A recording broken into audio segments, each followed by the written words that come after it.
Just shut that down. You can use the screenshots that I sent you.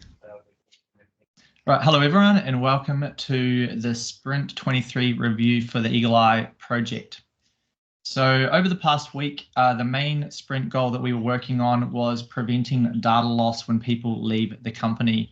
So we had an idea that we wanted to basically import all of the emails into a private, highly secure database. We did a lot of investigation around this and basically decided to pivot on that idea. And instead of adding everyone's emails into this database, which was going to be a bit of a risk, to be honest, and it was going to be quite expensive to actually implement, maintain, and monitor, we decided not to do that and instead just to live with the fact that once we add a new category to EagleEye, we're only going to be recording the data from that point onwards. So we're not going to get any historical data. But so that, it's a little bit of a trade-off there, but it just makes things a lot simpler and also a lot safer for us as well. So that was the main thing. So we did, as I say, pivot on that, and we've decided not to do that one anymore. So this sprint goal we've marked as done, but really we're just not going to do it. So the sprint duration was 4 days. The timing. Yes. Can you maybe stop sharing and share again? Because I'm not seeing anything. Oh, sorry, my bad. Sorry about that. Everyone can see now? Yep. All right, excellent. So yeah, sorry about that. So I was just covering this top point here for the sprint goal. Okay. So it's sprint duration, 4 days. We can see the time logged by everyone on the project. There should have been a day from me as well. I think this might be slightly out of date. And these are all the tasks that we worked on during the sprint. So I'll jump over into GitHub. So these are all the done tasks. So as I mentioned, re-architecting to store the email body and have a new history DB. We don't need to do that anymore. So we've marked those two as won't do. There is one new feature that we added the sprint, which is the category, a new category of recording the daily Scrum emails. We did make a change as well to exclude replies for suggestion emails, just to remove a little bit of the noise, and uploaded this video as well to YouTube. So we'll jump into Power BI over here and we'll have a look at the two main reports that we've got here. So emails sent and emails tagged in. So you can see we've got these categories over on the right over here. A lot of them are in the other category at the moment because we're still working on adding more and more categories. But the new one that we've added over this last sprint is the daily Scrum. So if we click on that one, it's going to filter down to all of the daily Scrum emails that's been sent by everyone in the company over the given period. So we can see at the top of the leaderboard here, the good people that are sending the most daily Scrums. And if we scroll down to the bottom, we can see the people that maybe should be sending one or two more daily Scrums. Any questions or feedback on that feature? No, I love it. I wish I could see the ones that were 0, by the way. But that was 0. Yeah, that's true, because they'll only show up if there's a. Oh, here we go. We might. If they've sent at least one, it may show up. But yeah.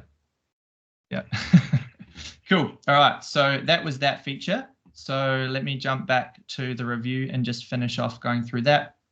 So we did a couple of deployments this week.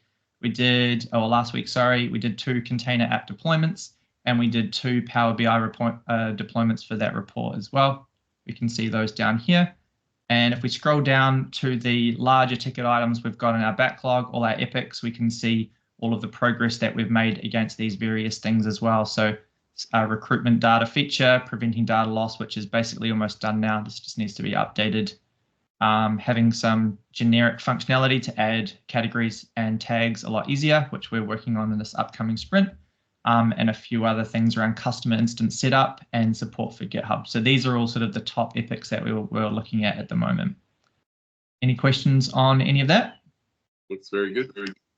All right, so I'll move over to our forecast. So this is this forecast for Sprint 24, which we started at the end of Friday last week. So 1 week sprint, and the sprint goals for the sprint was to add an effective start date to ensure data integrity.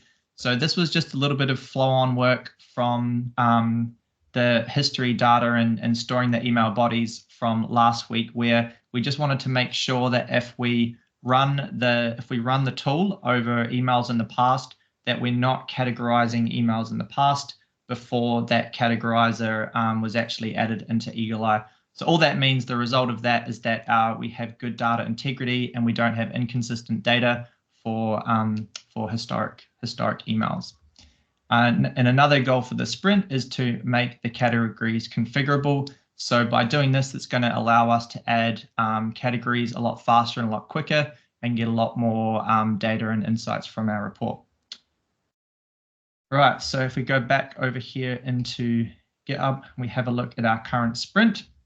As I mentioned, this started on Friday last week.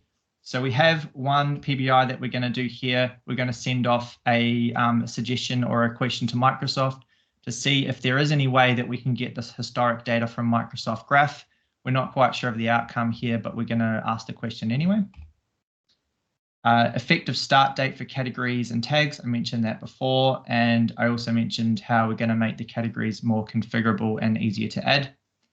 Now, we did notice last sprint that we had an MIT license in our repository. So we've got some ongoing discussions about what we're going to do there. And because the code base is not intended for public use at the moment, what we're going to do is we've removed that license, but we're actually going to go and remove it from all of the Git history. So if someone gets a hold of the repository in future, they can't rewind to a version of the code base and get a version of the code that has that MIT license. So this will be gone from the repository in its entirety.